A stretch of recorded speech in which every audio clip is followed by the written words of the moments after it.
Christo, good evening. Thanks very much for your time. A dire situation or picture that you are painting here, saying 70% of the people who responded to your survey are struggling financially, and over 50% of them say they are going to retrench even more workers. Now, when was the last time we were in such a situation? Well, we were in such a situation about 2 years ago. Normally in South Africa we have droughts every 6 years, but what we have seen lately is that every 2 years we are now confronted with serious drought. Regions such as the Northern Cape, the Free State, especially the western part of the Free State, parts of the Eastern Cape, Western Cape, and now even the Northwest are facing serious challenges, because most of the farmers in the summer rainfall areas haven't had enough rains, or they've missed rains and they cannot plant. And we're also experiencing serious water shortages in areas such as the Northern Cape and parts of the Eastern Cape, and our livestock are now dying out. What was the worst that happened at that time, 2 years ago, when we were in a similar situation? We've seen a massive shortfall in grain production, down to 7 million tons. And the year after that, we've had good rains and we could double that output. We've also seen 15,000 livestock, especially cattle, died out, and that placed a tremendous strain on rising meat prices.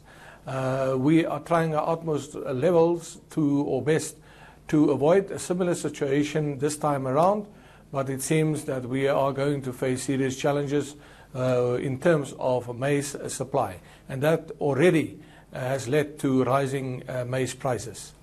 Of course, I mean, this is not only affecting or going to affect, beyond this point, just farmers. In other words, them losing money, but also those who are employed in farming losing jobs and so on. It's going to affect those of us who, of course, depend on the farmers for what we eat and drink. And that's not something to be taken for granted. I fully agree. It's only a few people, a handful of people that are in the business of commercial farming. Just to illustrate, our farmers, especially in the grain areas, they annually invest 10 million rand, up to even more than that, but on average 10 million rand, and then they pray and wait for the rains to fall. And some of our farmers have already experienced 4 years of drought. In other words, they are in serious financial trouble. That's why we are now interacting with a whole lot of role players to see how we can just assist those farmers, keep them on the land, keep the farm workers on the land.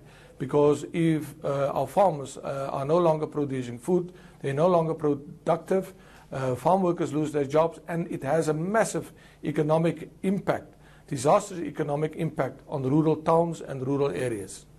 Now, you're saying that you have engaged or are engaging government as well as financial institutions. You believe that about 3 billion rand is needed.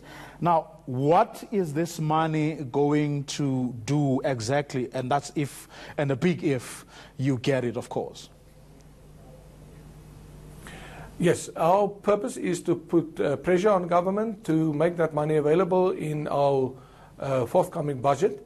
A big chunk of that money will be used as a guarantee, so that banks and financial institutions that provide loans to farmers can put less pressure on farmers that are now in serious trouble. Perhaps give them a payment holiday, so to speak, or give them extended period to pay down or to pay back that loan, or to subsidize those interests. So that money will be used as a form of a guarantee. And then a huge chunk of that money will also be used, one, to provide fodder to livestock in areas where there's a serious need for that, and also to assist farm workers and even farmers with humanitarian aid in the form of water or food packages. But at the end of the day, of course, those indebted farmers would still have to service the loans, even though the government will have agreed to guarantee those loans. Which then brings me to this question. If, as you said earlier, every 2 years now we find ourselves in this situation, is there something that can be done to ensure that we are not in this situation ever again?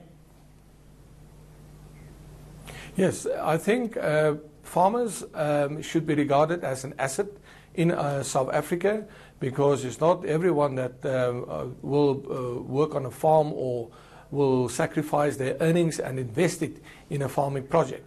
It's one of the riskiest jobs in South Africa, but it's at the same time one of the most critical. So we want a government, together with the entire sector, to come to the table to say what are the plans that we're going to put in place to mitigate all these risks, especially risks relating to climate change. Another big concern for us is obviously water and water infrastructure. The Department of Water and Sanitation has to come to the table to look at how are we going to mitigate water shortages risk, and and also come up with a plan to deal with water maintenance or the maintenance of water infrastructure.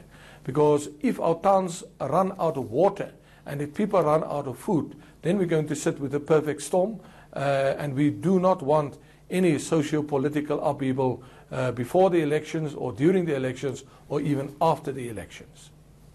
Christo, thank you very much for your time this evening.